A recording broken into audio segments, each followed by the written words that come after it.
À l'initiative du GIE Beidare, le 3FPT a été convié à cette rencontre Carrefour des entrepreneurs.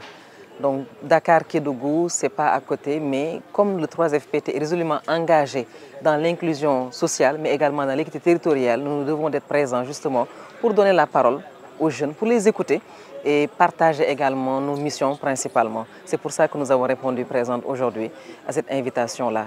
Le GIE Beidare est un GIE très engagé dans le développement agricole qui accompagne beaucoup d'initiatives des jeunes dans l'entrepreneuriat.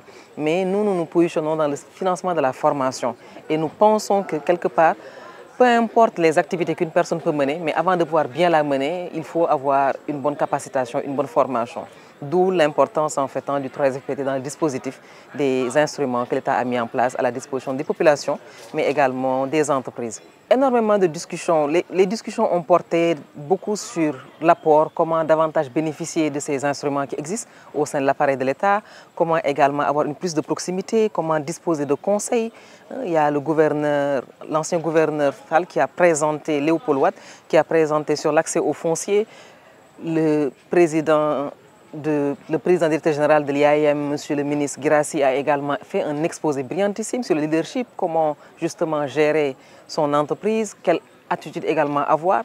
Et partant de là, nous nous sommes engagés au sein du 3FPT, déjà en indiquant qu'il y a eu 138 000 bénéficiaires en 2022, mais sur ces 138 000, on ne comptait que 4 000 bénéficiaires pour la région de Kédougou. Nous avons trouvé ça très faible, mais comme nous avons instauré la mise en place d'un guichet mobile, notre antenne est basée à Tamba et couvre Tamba et Kédougou. Nous avons instruit les équipes de ce pôle territoire Est de se rapprocher davantage des populations, en relation justement avec les pôles emploi-entrepreneuriat des jeunes et des femmes qui sont dans les 46 départements.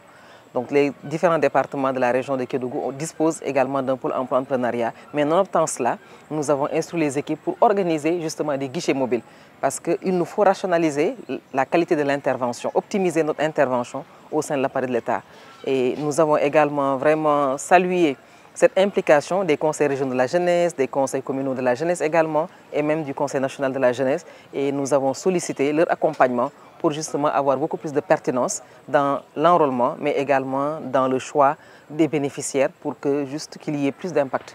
Pour la région de Kédougou, cette année, nous avons orienté notre intervention dans plus de proximité, plus d'inclusion. Donc pour la région de Kédougou, naturellement, le secteur des mines est un secteur majoritaire. Et quand on parle de mines, souvent, les gens ne voient que les engins. Oui, une des filières, c'est la conduite d'engins lourds, mais une autre filière également, c'est même la plomberie. Parce que quand on parle des mines, il y a beaucoup d'eau qu'on utilise, etc.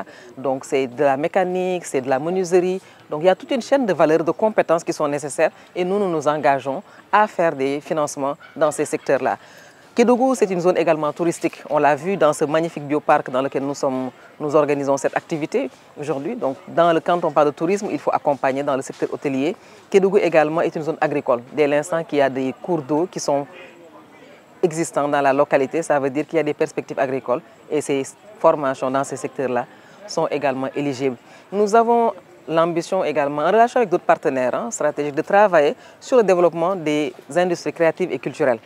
Quand on en parle, les gens peuvent se demander c'est quoi? C'est la culture urbaine, c'est de l'animation, c'est l'art et tout. Et quand on parle de tourisme, les ICC sont essentiels et nous avons focus de faire un travail également dans ce secteur-là. Vraiment, nous sommes à votre disposition pour justement, comme on le dit si bien, anticiper sur la formation du capital humain capable de porter les ambitions magnifiques de développement du Sénégal.